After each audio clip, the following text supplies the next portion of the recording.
Hello everyone. I'm Ariana Samoto, and welcome back to more King's Quest 2, Romancing the Stones. So, last episode, we've got the water gem. Yay! So, now we're going to, if we look at our inventory, we've got a few things in here. Pretty decent haul. But we've got a tissue. And do you remember the thing sneezing in the haystack? Whatever that thing is? We have no idea. 'Cause it doesn't tell us. It just says something in the haystack. So we're going to head back there and we're going to give him a tissue so he can help with his sneezing. Kind of weird that he lives in a haystack, but hopefully this helps.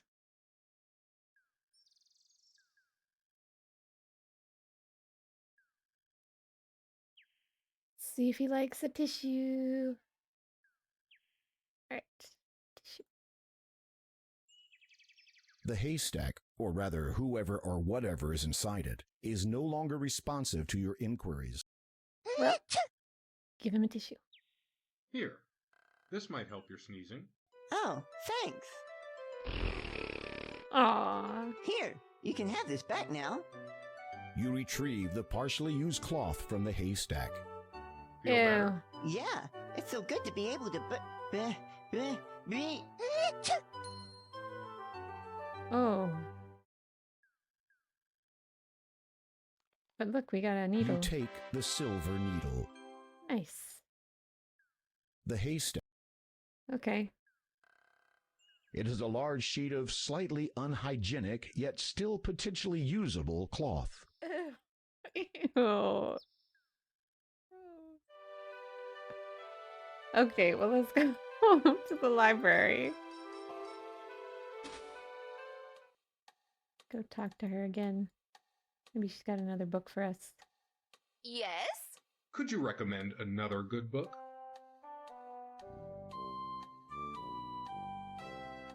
There! Another book. Let's take a look. The library. This book is entitled Legends. Browsing through it, you notice an interesting excerpt. Legends. Daventry's first king, known to many as Leginomor, is as much an enigma of history as he is woven into the fabric of legend itself. Though his passing occurred nearly 1,000 years ago, it remains somewhat unclear as to the manner of his death and what became of the power he wielded. Historians do know that Leginomor was a powerful magician, or a wizard, as he might be called nowadays. He is largely credited with bringing along with his kind magic and civility to Daventry and the surrounding world.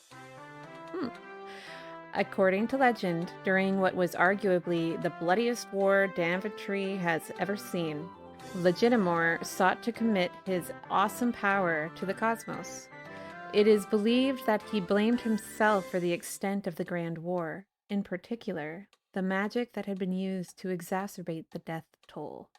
He therefore chose to render himself mortal, an action that would prove to be his last. Oh, he sacrificed himself? That's awful. However, legend would also suggest that his power may be attainable if only one were to perceive and understand how and when. This is evidenced by a parchment, located just a few centuries ago and dated 30 years after the first king's death. Oh, that's interesting. If seeketh you the power of Leginomor, thou shalt be well appraised.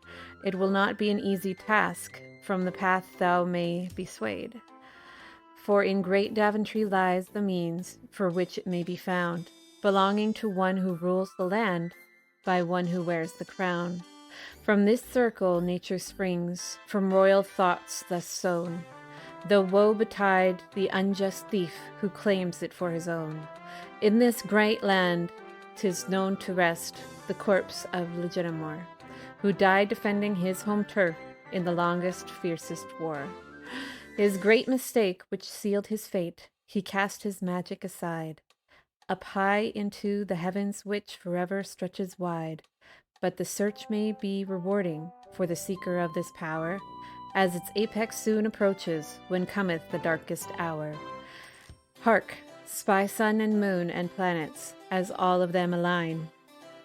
The one prepared for the ascension will surely see the sign. Power thus can then be granted to just one from this great tool. If one be thee, then thou shalt be the everlasting jewel. Ooh, that's an intriguing poem. I like it. The first king's brother, Morgalen, was also presumed killed in the Great War. Legitimaur's loyal first knight and successor, Grantithor, ruled over the realm for nearly 50 years. He sired a number of children who either remained to guarantee the continuation of the royal bloodline or set forth to build kingdoms of their own. Oh, that's intriguing. It'd be interesting to know like which kingdoms they started. Yes? Could you recommend another good book?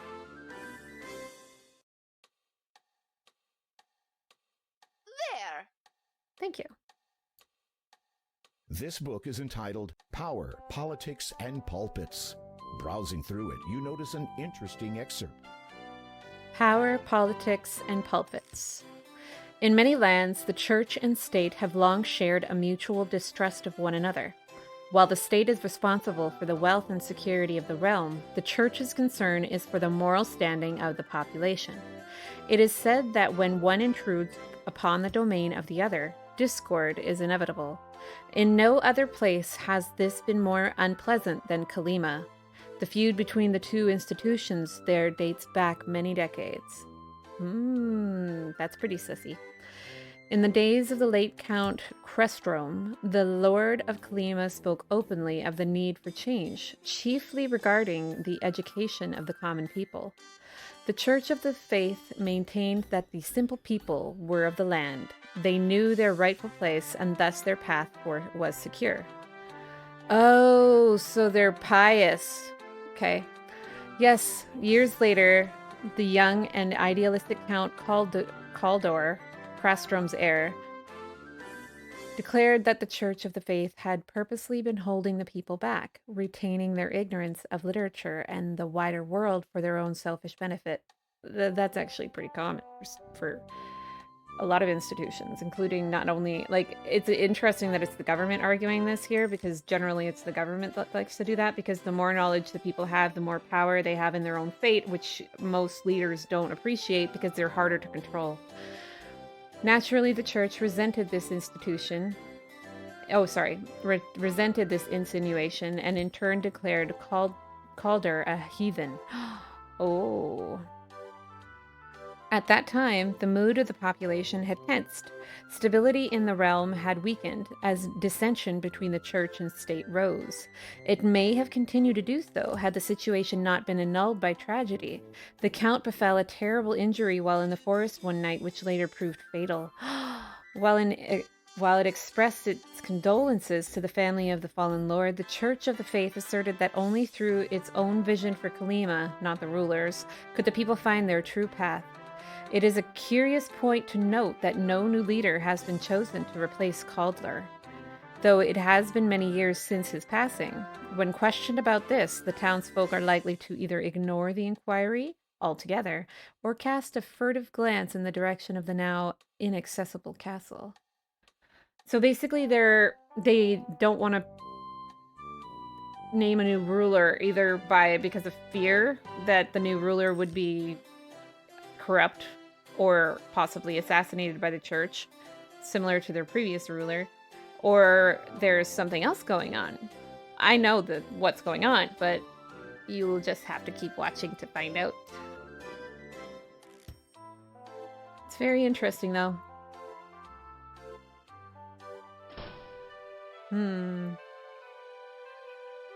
Okay, we're gonna save it again, and we're gonna save it as Sussy Saviors. There we go. Okay, let's see if this place is open yet. It is! Yay! Interesting. Let's take a look around this place. Ah, dragon fire! Oh, no, wait. It's just a mounted dragon head. Whew. You are inside a cute little antique shop. Old furniture and knickknacks clutter the place. Against the wall, a low bench displays an assortment of items. You are inside. An expensive-looking statue catches your eye. It is sculpted of white marble and appears to be the only item of any real value within the shop. You find it quite odd that this grand statue is situated amongst other ordinary items of far less value. A well-crafted lute awaits the anxious buyer. It's a weather vane with the obligatory depiction of a rooster. You are inside. A stack of plain-covered books gathers dust on the shelf. It is a crystal ball, fairly standard equipment for those of the magical persuasion. You are inside. There are some vases on display in this antique shop. Some old shields are lying around in the antique shop. You'd really like to know just what became of the rest of the ship. A large and incredibly hefty-looking mallet is propped up against the shelf. A small engraving on its head reads, Broggy. Broggy. You are inside a cute little antique shop. Apparently, this interesting-looking item is a Model DX cartridge retrieval unit. Quite a useful little device in another time and place. Oh, that's intriguing. Obviously, the Swiss haven't quite got the idea yet. Oh, it's a Swiss Army knife. You are inside a cute... There are some... It is a tiny harp. How cute. Aw, It is a red sorcerer's hat. cute A little. strange cylindrical and slender container sits high upon the shelf. The markings on it read 7 Up. What on earth is that thing? Can of pop. That's funny. A rather beaten and tarnished brass lamp is positioned on the countertop. Some old... Okay. Well, let's look at the The lady. little old lady is tiny, with twinkling blue eyes. Her white hair is done up in a neat bun on top of her head. She appears at first to be in her 60s. Then you notice the sheer quantity of makeup plastered on her face and decide that she may well be older than that. She's wearing a lot of makeup. That's interesting. Okay, let's talk to her. Good afternoon. What can I do for you, dear? Hello. Do you sell anything that would aid in ascent up a mountain? Unfortunately, I do not sell climbing equipment or anything of that sort. This is really a specialist store. Oh, However, I do have an item which you might find useful. This lamp is Huh? said to contain a genie. Never tried it myself, of course. I do not believe in using magic to solve my problems. Nature has made us as we are, and we should be glad of that. uh-huh. How much for the lamp? The old lady hesitates. You sense she wants more from you than your money. You hope it is not anything that you will regret. Well, seeing as how you are a man who seems adept at taking care of himself, perhaps you could do a small favor for me? Somehow, you knew she was going to say that. I once owned a beautiful Nightingale, quite rare around here, but the sentimental value far outweighs its monetary worth. That foul old witch Agathas has stolen it from me, probably to use in some concoction or another. Her nose screws up in disgust. So, if you could be a sweetie and retrieve it for me, I will trade you. The lamp for the bird. Agreed? Well, I will see what I can do. Do be careful. If Agatha should spot you out of her good eye, then you'll be in for it. She has a bad eye? You have not. Twin axes grace the wall above the front door. You wonder if they serve as a security measure for intruders. You are in. Like, I always find like axes hanging above a door, or like any type of weaponry hanging above a door, really dangerous. It's just like, dude, if it falls down, like, and somebody's like walking through it, or you say you're like walking through the door and you just shut the door and the vibration of the door and you just step through the vibration like knocks down the weapon and slicey dicey by my head, you know, like it would suck.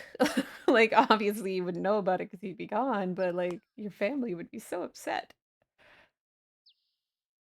Sorry, I have disturbing thoughts.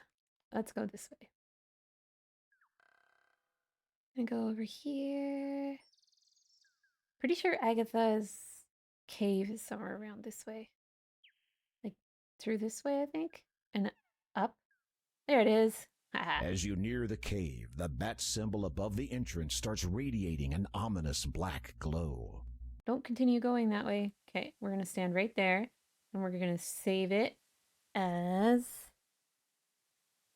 that. Because I'm going to show you what happens when you get too close. Ew, look at that. You saw black glow. You did not slow, turned not away. You've had your day. That sucks. It was so gross. Okay, let's take a look. It is a human skull with large eye sockets. Okay, let's come down to this one. It is a human skull with a radiant blue stone wedged into its eye socket. It's all grumpy looking. And it's a radiant blue glow, so let's stick this one in this eyeball. As you attempt to place the birth gem into the skull, you discover that it does not fit properly. Instead, it juts out uselessly like a bulging eyeball. Ew. Let's take a look at it. The Oh, birth look it. gem protrudes from the skull like a bulging eyeball. You'll somehow need to push it in further. And we can do that because we've got this squishy little mallet dude. Boop. You gently tap the birth gem with the mallet, hoping not to break it. It budges only slightly. You give it a harder hit. It moves a bit more. You hold your breath and give the gem an almighty thwack. It pops into the skull. There we go. Now we can look at it, and it should be the same as the other The one. birth gem is now fully inside this skull's eye socket. Cool. All right, now we turn them. As you face the skull towards the image of the bat above the cave, you notice that its wing has faded slightly. However, you suspect that whatever danger the bat represents is still in effect. It is. We got to come down here and turn this head, too. You turn the rightmost skull so that it faces the bat symbol above the cave entrance. The And power bye-bye, of bat. the two skulls combined has caused the bat symbol to disappear. You sense whatever danger it represented has now subsided. Yay! Okay, we're going to save it as bat again. And just give me 1 second. I'll be right back.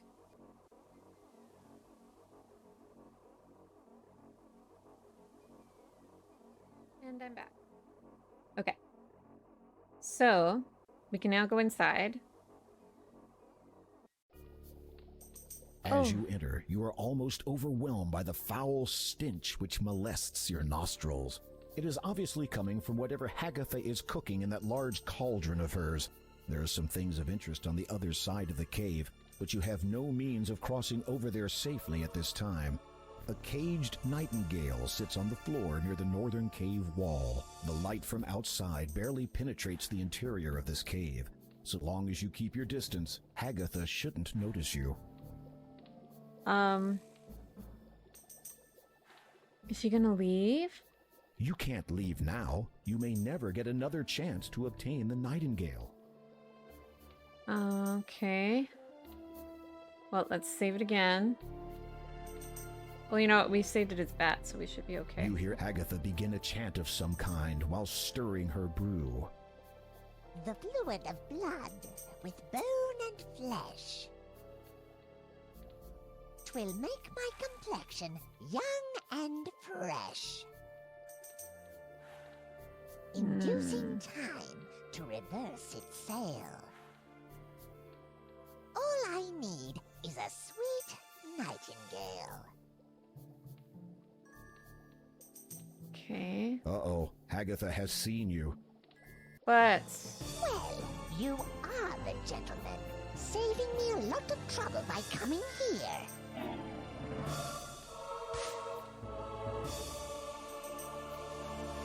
ew.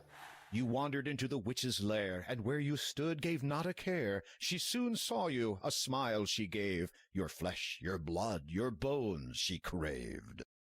Ew. Okay. Well, let's go inside. Try this again. As you enter, you are almost overwhelmed by the foul stench which molests your nostrils.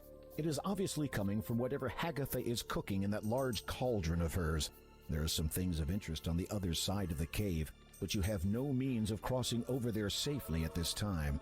A caged nightingale sits on the floor near the northern cave wall. The light from outside barely penetrates the interior of this cave. So long as you keep your distance, Agathas shouldn't notice you. Okay, well, let's look at this The stuff. brooch has an enormous sapphire encircled by 2 rows of glittering diamonds.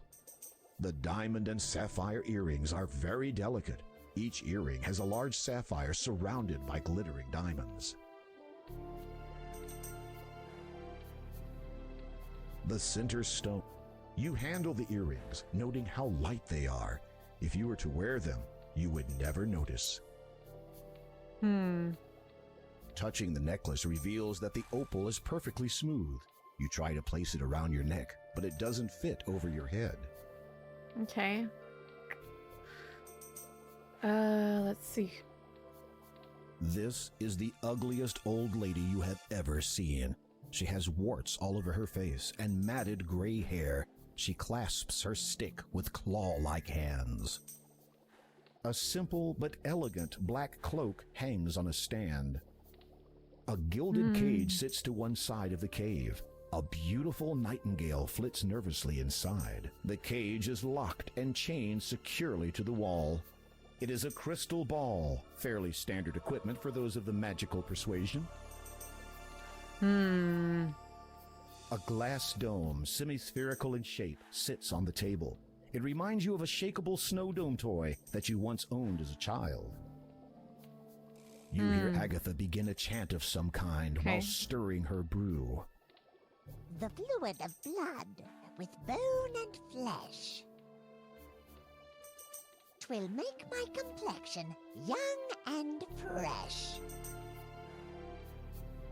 Inducing time to reverse its sail. All I need is a sweet nightingale. Okay. Uh-oh, Agathas has seen you. What? Well, you are the gentleman. So I have to do it really, really fast then, hey? Here.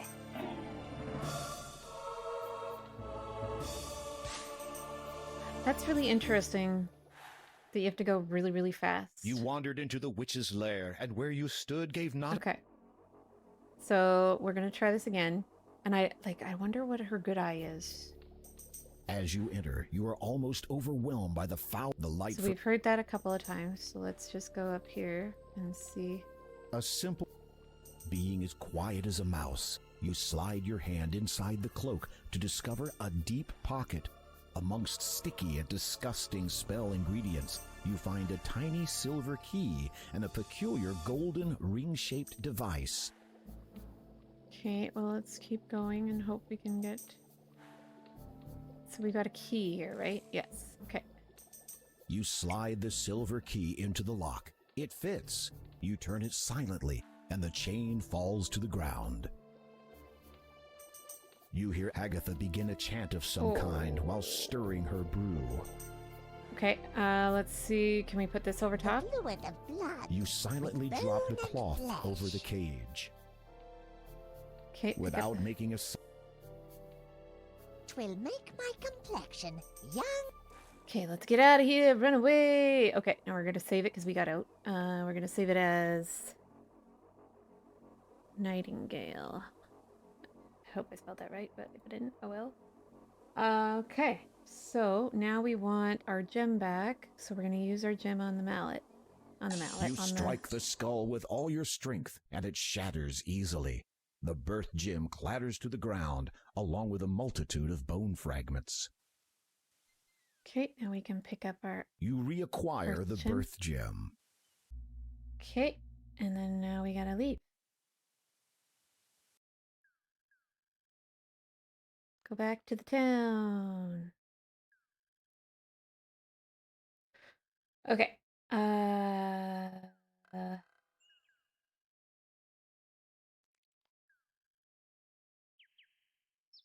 Why? There we go. All right, now we want to look at the cage. The cage. You Take that remove. off. Take a look. Looking at the bottom of the cage, you find that a letter has become stuck to it. You peel it off. Oh. The Take a look. paper is slightly crumpled and dirty, having somehow become stuck to the bottom of a bird cage. Ew. You read the letter. My dear sister, it has been a while since my last letter to you, and quite an age since we last spoke. Such are the busy lives we lead. I know of your preoccupation with eliminating your competition, and wish you well in that ongoing endeavor. As for my part, the servant I have owned for the past 17 years is soon to come of age. It will almost be a shame to kill this one, for he is quite adept at his chores. But the tradition must be observed at all times. I shall require a replacement in the not too distant future. Perhaps I should think up a new name for my next slave, though it is that much easier when I need only remember one. I've asked the father to notify me at once should he hear of any likely candidates.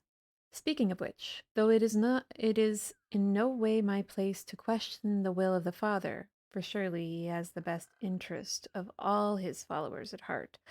Does he not spend so much time locating that item of legend which he has been seeking for almost a millennium?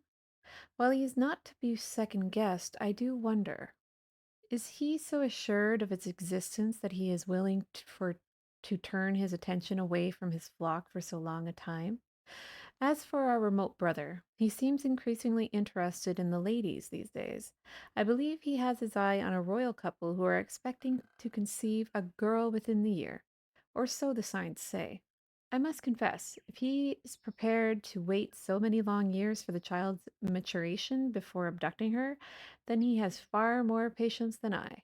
I await your reply, dear sister, and hope that this letter finds you well. If you have the chance to speak with the father, perhaps you will inquire of his commitment to this item he seeks. I would advise the utmost discretion, naturally. Your loyal and by far the better sibling, M. The letter Interesting. puzzles you, but you put it away and continue your quest. Understandably puzzling. I know what it means, but you'll have to wait and find out.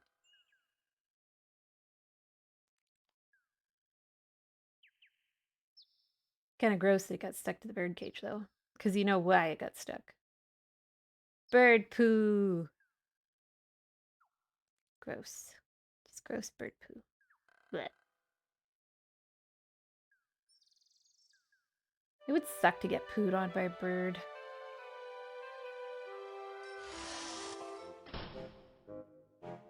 Okay, let's grab the Nightingale.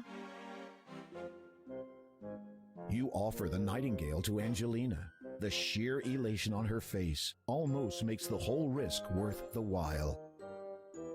She snatches it from you and proceeds to fuss over the bird. You wait for a moment, but it seems she no longer notices you. If you don't mind, about the lamp you promised me in trade for the Nightingale? The shopkeeper looks up at you vaguely. She gradually remembers that there is another being in her world. Yes? Oh, yes, take it. You'll have no beginning of use with it. Don't you mean no end of use? Of course. Whatever you say, dear. You hear Angelina muttering cheerfully to herself as she exits. Finally, I have the final ingredient for that marvelous youth potion. I'm going to beat you to the punch, my dear Agatha. Serves you right for hoarding this sweet, juicy thing to yourself. You feel a nauseous tinge in your stomach. Well, at least the lamp is now yours. Oh, the poor Nightingale. You take the old lamp. Okay. Now, we're gonna go over here and we're gonna rub that lamp. The oil lamp is fashioned of brass and has been tarnished. There's a spout at one end and a round handle at the other. The lamp is empty inside. Well, let's give it a little rub. You rub the lamp and wait expectantly, but nothing happens. You're about to give it another try when a small puff of smoke appears at the end of the spout. It clears, revealing Poof. a note. As you remove it, the lamp disappears. You read the scroll.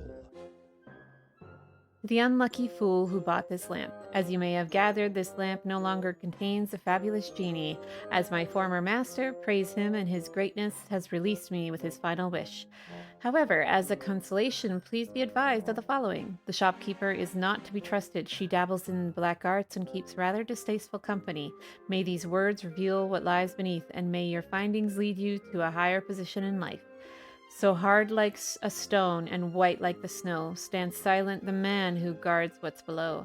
May you forever know the beauty of freedom. Signed, Nibor Simawil, Genie. Okay, so he said a white statue, right? This is a white statue, so let's go play with him. Upon closer examination, you discover that the statue hides a small latch. You flip the latch and watch in amazement as a trap door opens up from the floor. Well, let's go down into the trapdoor Placing then. your, if you wish, If you wish to go down there, then use your you legs. close the trap door behind you. Okay, You see a, well, let's go look at the letter then. you read the letter sitting on the desk. Angelina, once again, I put to you an invitation to join our illustrious community. Unsurprisingly, you have heard of its reputation through other channels. I personally encourage you to give it serious thought. We are not only interested in new membership from the mages of this world. This invitation goes out to all who believe that, when the appointed time comes, only the faithful will be rewarded. The rest of those poor, unenlightened fools will perish. All that is asked in return is complete allegiance to the Father. He has guided us from the beginning, and his power is far older than most. I know you are hesitant due to concerns regarding the dress code. Let me assure you that black would look simply charming on you, dear. My gratitude goes out to you for your flattering assertion that I would make a fine ruler of Kolyma. Assertion. Words. What a shame that the former ruler has lost all interest in his homeland. I cannot blame him, however. The change struck him quite hard. To answer your earlier question, yes, I have acquired a nightingale. They are most uncommon in this region, and yes, I am quite sure that it is the final ingredient required to complete my youth potion. As much as I would like to share it with you, I'm afraid that a single nightingale would provide only enough solution for one person. In any event, I shall, of course, pay you a visit the moment the youth potion takes effect. H. We know that's Agathas. Okay, let's see. Let's take a look around. There is a soft pile of down and dust. A Mhm. tangled mass of jewelry and chains have been dumped into boxes and pushed up against the back wall. Well, let's go You take a have look. neither the time nor the patience to go about untangling all of this jewelry. Okay, well, let's take a A look at that. large double-bladed broadsword leans against the bench. It looks like an expensive antique. You much prefer... Yeah, okay. We much You prefer our see a letter. colorful rolled-up carpet. Let's go take a look. As you pick up the carpet, you notice a small label which reads, "Property of Al Din." There might be a faded letter or two in there, but you cannot Aladdin? be sure. Above you, from the back room, you discern Angelina's voice. I did it! I did it! The youth potion is finally finished. All I need to do now is drink it. Angelina, show yourself, you scurvy wench. Agatha? My dear! What an unexpected surprise! Don't you play the fool with me. I know you stole it. Stole? Really, I do not know. Silence. For your lies and deceit, there can be only one consequence.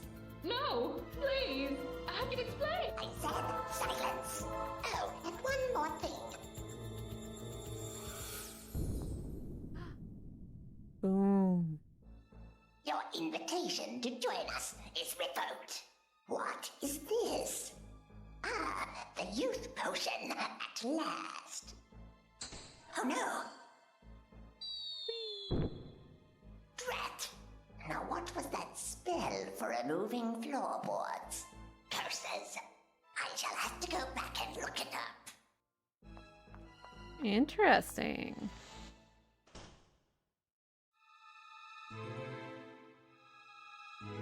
You fish around in the pile of down and successfully retrieve the youth potion. Okay, so we're gonna save it as youth. Poor Nightingale. Cautiously, you open the trapdoor ever so slightly and peer into the room above. Agatha is nowhere to be seen. You make your exit from the basement. Okay, I'm gonna shut that. You flick the latch. The trapdoor closes and conceals itself into the floorboards once more. And now we go out. Bye-bye. Okay. Now I want to go down. Yes. Okay.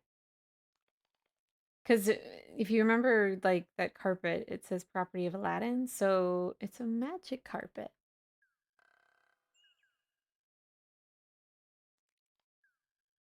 All right. Now we want to use, we're just going to save it as youth again. Yes. And we're going to pull out our magic carpet.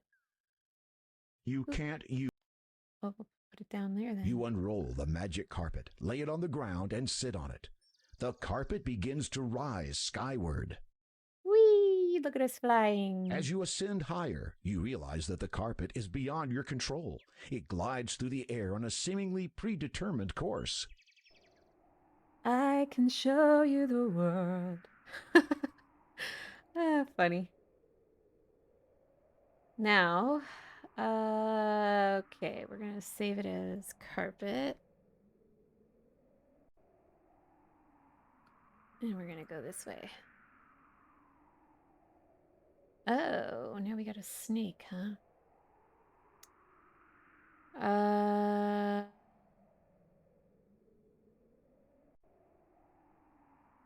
What do we want to use?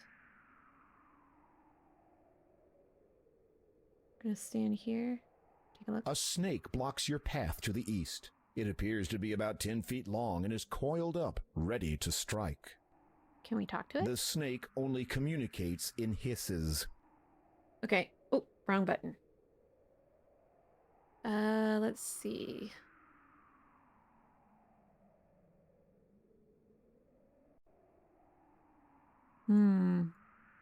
The snake does not. You can't use that No, there. I'm not trying to. I'm trying to get my inventory. What about this? The snake does. The net? The snake does not.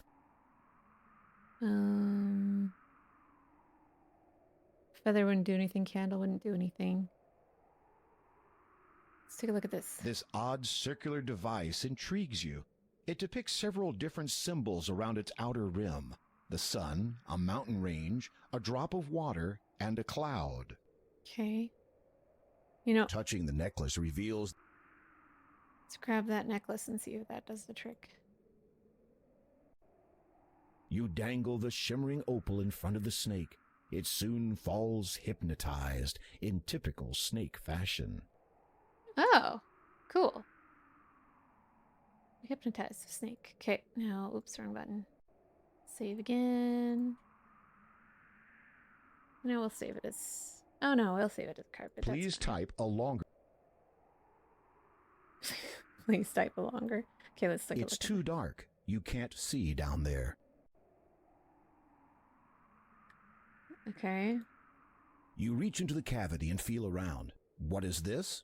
You've discovered a button hidden inside the rock. You press it and wait to see what happens next. Oh, glowiness. Hey, it's a In an instant, dude. a man stands beside you. He appears to be somewhat of an adventurer, much like yourself. Greetings. I am King Graham of Daventry. The newcomer nods in greeting. Without a word, he respectfully appraises you. You notice about him the manner of one who has only recently learnt the meaning of heroism. From where do you hail, good sir? The man opens his mouth to answer, but then pauses to consider that question. Evidently deciding that irrelevant exposition would serve neither party, he casually gestures to the hole in the rock behind you. Might I inquire something of your identity? After a brief search of his own person, the man pulls out a scroll card and hands it to you. You unroll it, and it reads, "Having fulfilled the requirements in accordance with the statutes of the famous Adventurers Correspondence School, the bearer is a qualified would-be hero." The man also shows you a medallion. Upon it are the words, "Hero of Spielberg." You reverently return the scroll to the man. You don't say much, do you? With a sigh of resignation, the man shakes his head silently. Surely you might speak to me of your adventures. The man becomes quite enthused about the prospect of relating his most recent adventure to you. Just as he is about to speak, however, Aww. you notice something on the ground that the man must have dropped. You retrieve the paper. It appears to be a scroll. Upon it is some writing. Disclaimer: you have just witnessed a rather shameless plug for the remake of Quest for Glory 2 Trial by Fire by the entities of AGD Interactive. Available now. As you read the writing, the words are ingrained in your mind. The scroll disappears. That's quite funny. Okay. Now we're going to go in here.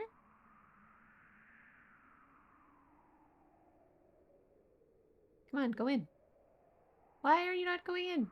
Hurry up, get in there. There we go. Okay. An ancient book lies open on the workbench. Though its pages are torn and faded, the cover is still a bright blood red. Okay, we're going to click on it. You flip through the book entitled Ye Old Book of Enchantments, Causes and Cures. The first half contains a list of enchantments. These do not interest you, as you have no desire to inflict inconvenience upon others. However, the Cures section does capture your curiosity. While browsing, you spy a promising paragraph. The Old Book of Enchantments, Causes and Cures. I think I'm going to sneeze. Give me a second. Pardon me. I hope I remember to edit that out. While casting enchantments upon others may provide you with many daily hours of fun, do not ignore the danger that a miscast spell may have upon your person. For this reason, you should prepare a simple item with which you can protect yourself against the effects of an enchantment, as well as providing a means for reversing said spell, should it be deemed necessary. Only the power of the emerald can properly dispel an enchantment, and thus the steps to create one are as follows. Firstly, heat a blue mineral and yellow vegetable, a plant is an acceptable alternative, together until they coagulate into a greenish liquid. Stir the mixture with a white feather. Drop into this a perfectly clear crystal and recite. Heed now these words: crystal perfect. Green is thy hue. Restore, correct. Guard well my form. Preserve, protect. You will now have the means to safeguard yourself, should your enchantments ever get out of hand. To restore that which is under the effect of an enchantment, simply allow a strong light to pass through your emerald at the subject. Then behold the restoration. Cool. Okay. You approach the workbench for a closer look. Okay. Now, I want to take a look here. Blue, so one of these. I think I'll throw the brooch. You toss the brooch into the beaker. Okay. And now, Possum gave us a flower, so we can You put that in toss there. the sickly yellow flower into the beaker. Aww.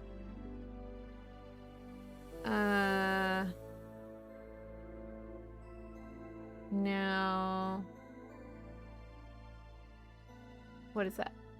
When lit, this device heats the beaker and any contents that it contains. A wick leads into the base, which is made of flint stone. Okay, so flintstone, you need to create a You spark. strike for the it. head of the mallet against the flintstone. It sparks, and the wick catches alight. You watch, fascinated, as the two unlikely objects melt under the heat of the magical flame. Okay, now I want to The see. contents of the beaker have melted into a thick greenish liquid. So now we ought to stir it with the feather. You stir the mixture carefully with the white feather. It soon dissolves in the hot liquid. Okay, and now we want to look at our sword. This is the sword of the first king of Daventry. It dates back almost 1,000 years and has been passed down from king to king since that time. Try not to damage it. A magnificent clear crystal is embedded within its hilt. Okay. It's as sharp as... You managed to dislodge the crystal that had been set within the hilt of the sword almost a millennium ago. You feel a tinge of guilt and wonder what all the past monarchs of Daventry would say if they saw you damaging ancient crown property. Oh, well, it's for our own Drop good. the crystal in and watch, amazed, as the green liquid slowly seeps into it. Okay. Now we want to recite. Heed now these words. Crystal, perfect. Green is thy hue. Restore, correct. Guard well my form. Preserve, protect. You recite the words correctly, line for line, and sure enough, only a brilliant emerald remains in the glass beaker. You quickly blow the flame out so as not to overheat the emerald and cause damage to it. Ooh. Now we can pick Picking it up gingerly, you're amazed that the emerald took virtually no time at all to cool. Yay! We now have a perfect emerald. Let's take a look at it. Your crystal has become a dazzling emerald. You sense magic in its refracted light. It is... Okay, we're gonna go... I'm gonna see if we can put it in your sword. This object is not enchanted. Oh. Well, fine then. Okay, we're gonna go look. A displayed scroll hangs on the wall. However, its archaic symbols and wording will forever remain a mystery to you. A collection of books are stacked side by side on a nearby shelf. Most of the titles are written in a mysterious language that you don't understand, so you suspect that they are about magic. A number of candles and dimly lit hanging lanterns adorn this small cave. They do not aid your vision much. Fortunately, enough sunlight enters from outside the cave entrance, providing adequate illumination for you to see by. The cave is adorned with the most beautiful coverings you've ever seen. The material sparkles in the light from outside the cave. There's almost something unreal about this brilliant decor. Some incredibly valuable furniture has been placed here. You wonder how it is protected against the elements, as there are no obvious means of sealing the cave. The scroll. You hear footsteps approaching.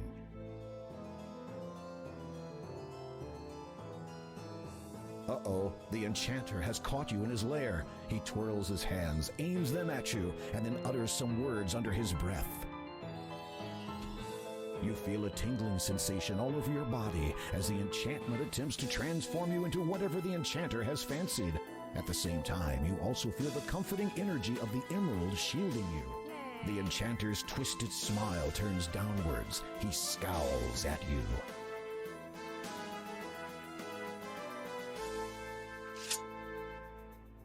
There is a look of panic on the man's face. He does not dare breathe.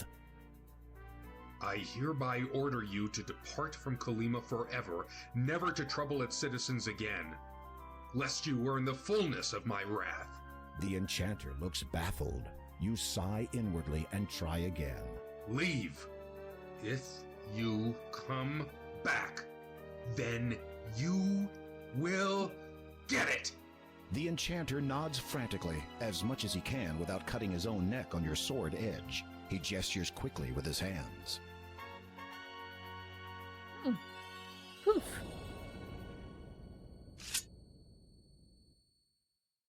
Interesting. Now it's just an empty You are cave. standing in an empty cave. You notice that some writing has been engraved into the wall. Go take a look at it. You read the inscription.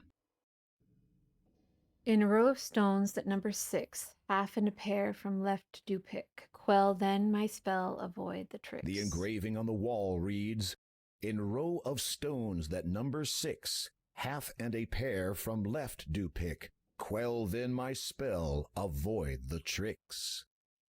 Interesting. Okay. Oh, let's go. We've got the snake buddy here. Oof. As you direct the sun's light through the emerald at the snake, you behold a wondrous transformation. Woohoo! Before you now stands a magnificent winged horse. Yay! Thank you for freeing me. A horrid enchanter transformed me into that legless thing after I refused to be his steed. What a jerk. Okay, now...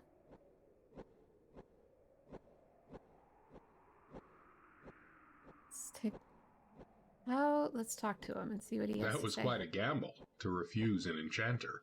True, but I could not have accepted, even if I had wanted to. For I am a disciple of the cloud, and can serve no land dweller. Disciple of the cloud? What does that mean? First, tell me of what you seek up here. You take a deep breath, then explain about the Door of Destiny, the gems of nature, and your present quest to locate the growth gem. So, you seek the air gem? Yes, that is right. You know of it? Most certainly. But you will not be able to reach it by any means available to you or any of your kind. I would gladly take you to it, but alas, the enchanter took and hid from me my bridle. Without it, we could search for 1,000 years and still never find the cloud spirit. Where did he hide your bridle? I do not know. Perhaps a clue may be found in that blackguard's abode behind me. I already got the clue. What is this spirit you speak of? The essence of what you seek. It passes through us as we grow, all through our lives, though few are ever aware of it. You will know soon enough when I take you to it. Why do you choose to serve this cloud spirit? It is my destiny, and I must fulfill it, just as you must fulfill yours. I was not aware that I had one. All of us have a destiny. Some are predestined, others are determined by choice. I believe yours to be of the latter. Oh, that's interesting. You don't have anything else. Okay. Well, there was no stones up here, like in a row, like it's 6 stones. But I think there was stones. You 6 unroll the stones magic carpet, down. lay it on the ground, and sit on it. The carpet rises into the air again. The carpet begins to descend. Shining, shimmering, splendid. Okay. Now, I'm trying to remember where.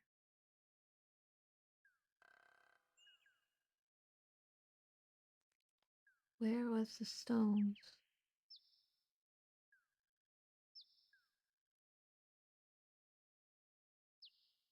Somewhere near the ocean or something, wasn't it?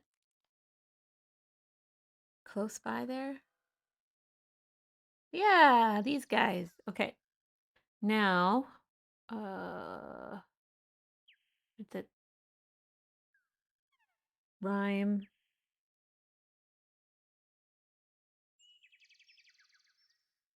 Something about 6.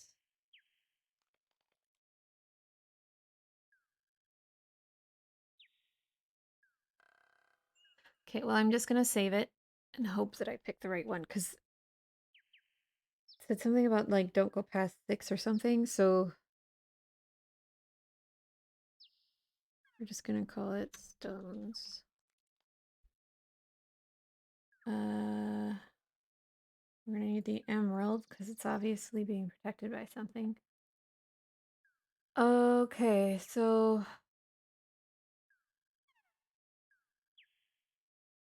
I'm gonna try number 4. You bend over and hold the emerald above the stone so that the sun's light channels through it. Oh.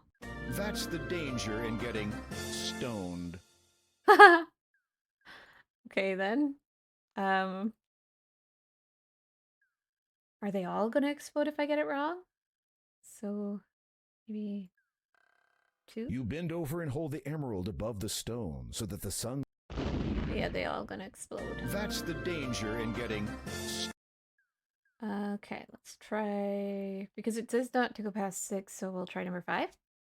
You bend over and hold the emerald above the stone so that the sun's light channels through it. Oh! Incredible! The rock has transformed into a silver-studded bridle. Yay! Pick it up.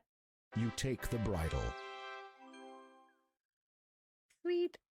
Because it's 6 stones, and it said something about not going past, like something.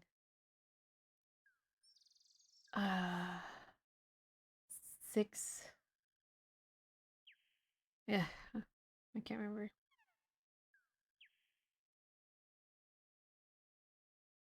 Time to get back on the carpet. You unroll the magic carpet, lay it on the ground, and sit on it. The carpet begins to rise skyward. A whole new world.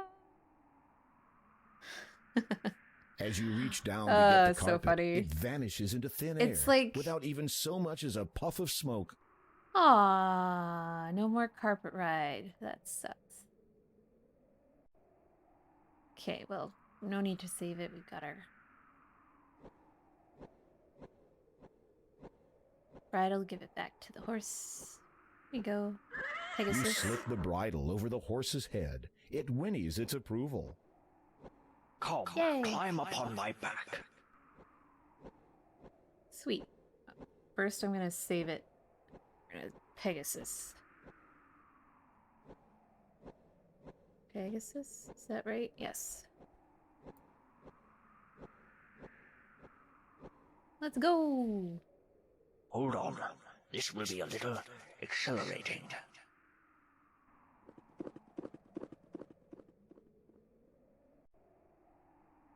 The disciple of the cloud gracefully soars high into the sky.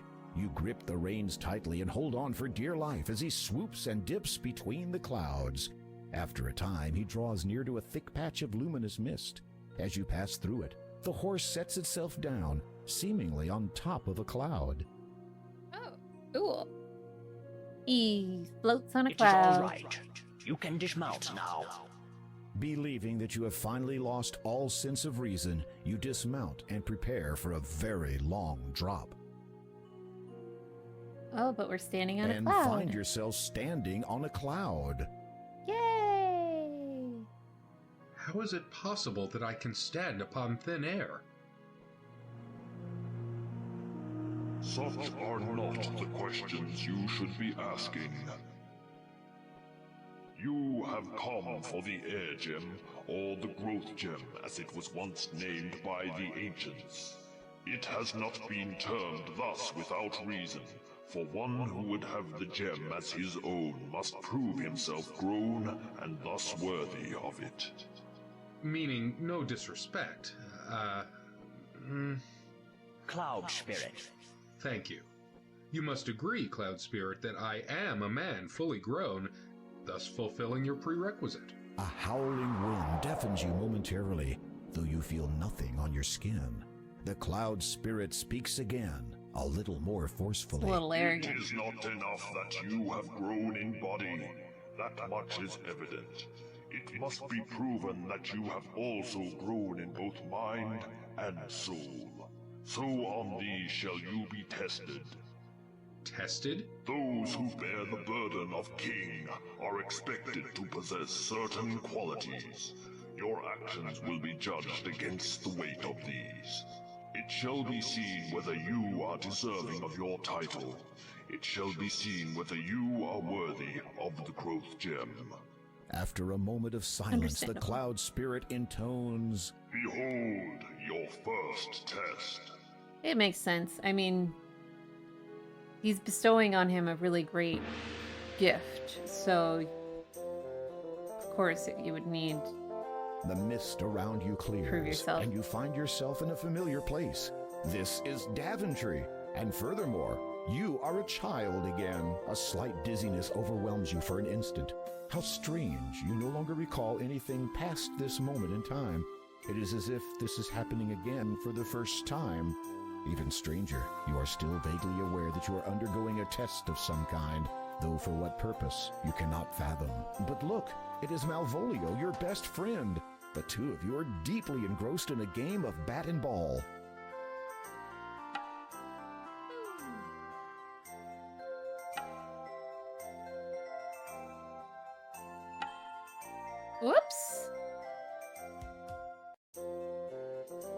Oh no. Uh-oh, that sounds like the king now. What do we do? Sucks. You there. Yes? Yes? Is that how you address your liege? No, your majesty, King Edward, sir. I mean, sire. Which of you two boys threw that ball? The one that just happened to land on my head? Aww.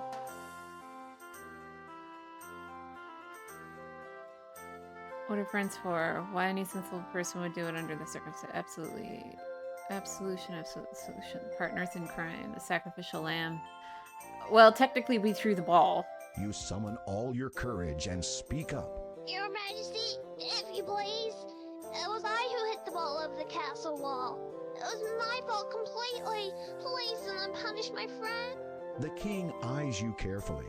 You wonder if you are now in serious trouble. I would not punish one for something so trivial.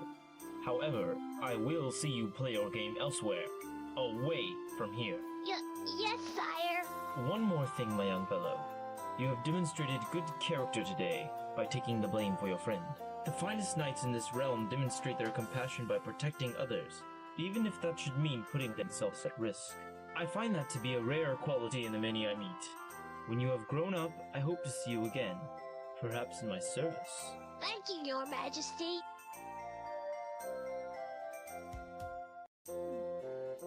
Behold your second test.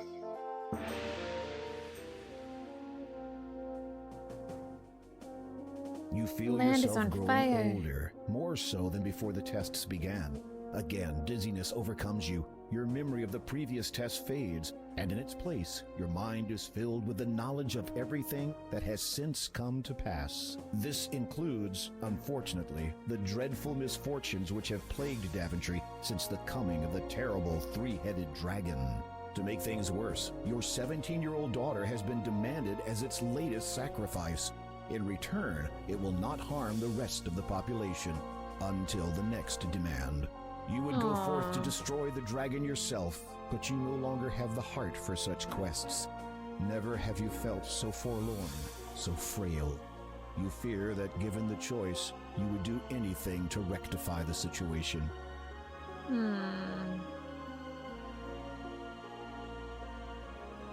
That must be really hard, having to choose your kingdom over your child. A charming view. No wonder you come here so often. You. I will see you hanged for this intrusion. Guards! Guards! Calling them will do you no good. For even if they come, they will find their king speaking to only the air he breathes. A pox on thee! Who are you? My name, my true name, has been heard by none for nigh on a millennium. It is enough that you know me as the Father. Then say what you have come to say and be gone. You never were one for small talk. You cursed my family. As a result, that dragon is now loose upon the land, and one of my children was kidnapped. Now that is not quite the truth. Do you deny your involvement? Not at all. It is just that you have omitted so much. Speak, and be gone. Very well. I want your crown. You cannot believe what you have just heard. This vile creature has caused untold misery throughout your land for nearly 18 years and has now infiltrated your castle just to ask that you hand over your authority to him? Of all the outrageous... Is that what this is all about? You want to rule Daventry? What would I want with a puny little kingdom when in a few short years I will have more power than Legitimor himself? No, I want only the thing you wear atop your head. Your crown. It is an essential part of my plan. Without it, my efforts to prepare for the ascension will have been in vain. I have waited far too long to be deterred from it now. If you need it that badly, you could have just taken it. You had plenty of opportunities. Are you completely ignorant of the legends of your predecessors? None can possess the crown of the first king unless it's given. If you think for one moment that I would... Before you speak further, consider this. In exchange for what I ask, I shall lift my curse and all that it entails from you and your blighted land. You shall have both it and your family restored in full. Minus your title, naturally. Your mind reels at these words. For almost 2 decades, a countless number of innocent people have suffered under the afflictions Daventry has had to endure. So many more people would continue to suffer indefinitely, notwithstanding the pain you feel over your own family's misfortune. With a simple statement, you could put an end to it all. But by doing so, you're giving him the power he craves. And ultimately, the destruction of the world would follow, because with his corruption and devilry, the way he's treated everything, it would fall to reason that he would end up destroying the world anyway.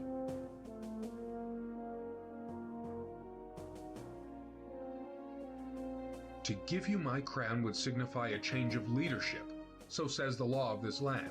It also says that the crown is to be worn only by those with the highest regard and intent for Daventry. So, to give it to such a vile being as you would betray the honor and memory of all the past kings who have worn it.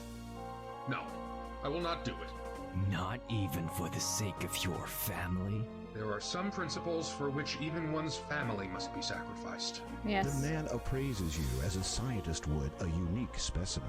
What an intriguing set of morals you have, King Graham. I almost look forward to the time when you will put aside your obligations here and seek me out. I have foreseen that we shall meet again.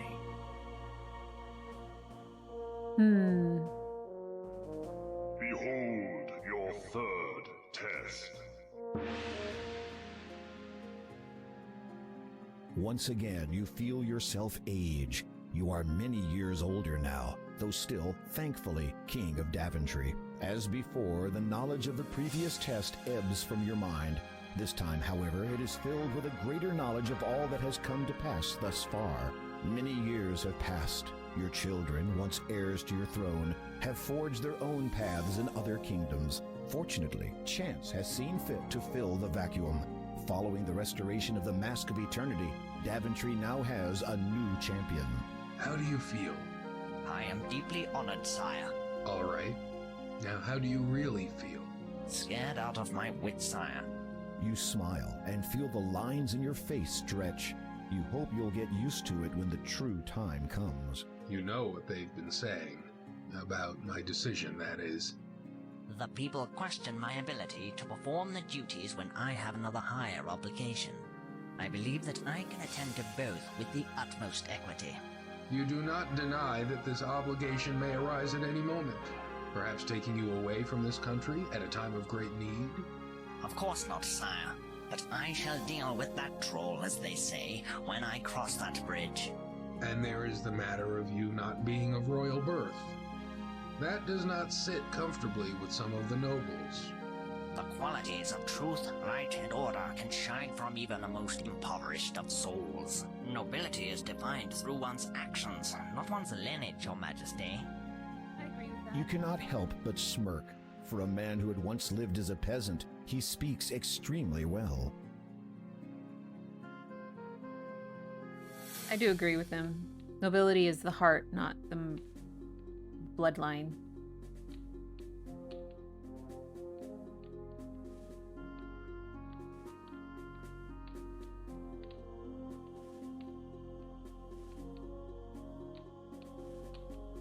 Okay, so not tonight, nighttime. The Madness of King Graham. That one is really funny, and I might show you another time.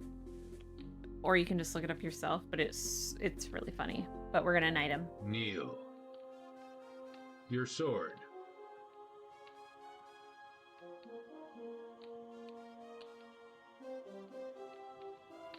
By virtue of your bravery, loyalty, and good conscience, I have chosen you to be my first knight.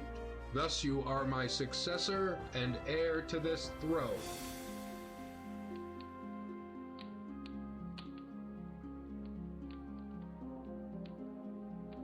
Arise, Sir Connor of Daventry.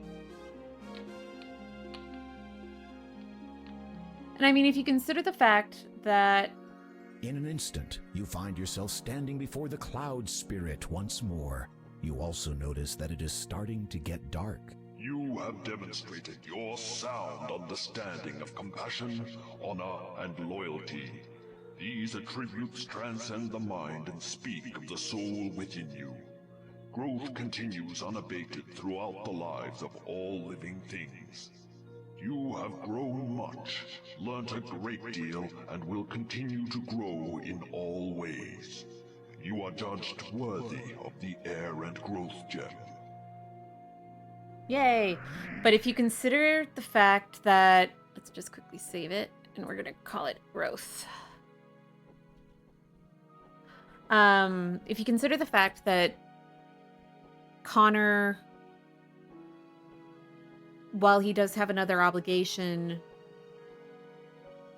is still willing to take up the mantle of being the future king, Graham also had obligations and still, like, he still managed to go on adventures and go do things while as the king. So just like Graham, Connor would be able to do a similar act and still maintain his rule and fulfill his obligations, just like Graham did. So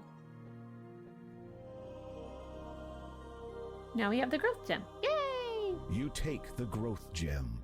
Woohoo! As you feel the knowledge of the last test fade from your mind, the cloud beneath your feet begins to evaporate. You'd better get out of here quickly, Graham. Yeah, go back on the horse. Hurry, hurry, hurry before you fall through the clouds. Goodbye, Cloud Man.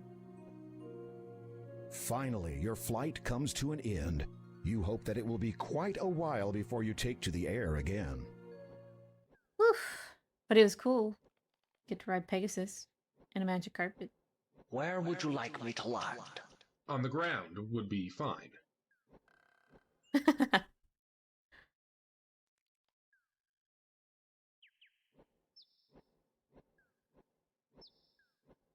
Take this sugar cube.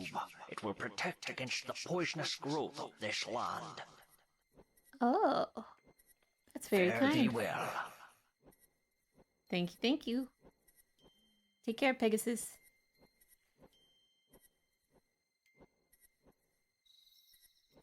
You notice you have lost a few things during your descent, mostly all that paper you were carrying. You are not concerned, though, as long as you don't get into trouble for littering.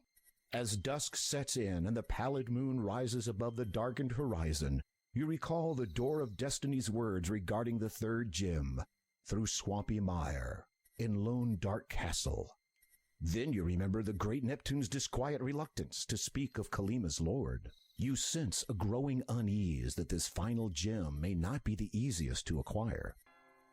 And it's not gonna be. So we're gonna save as the growth again. Save. Yes.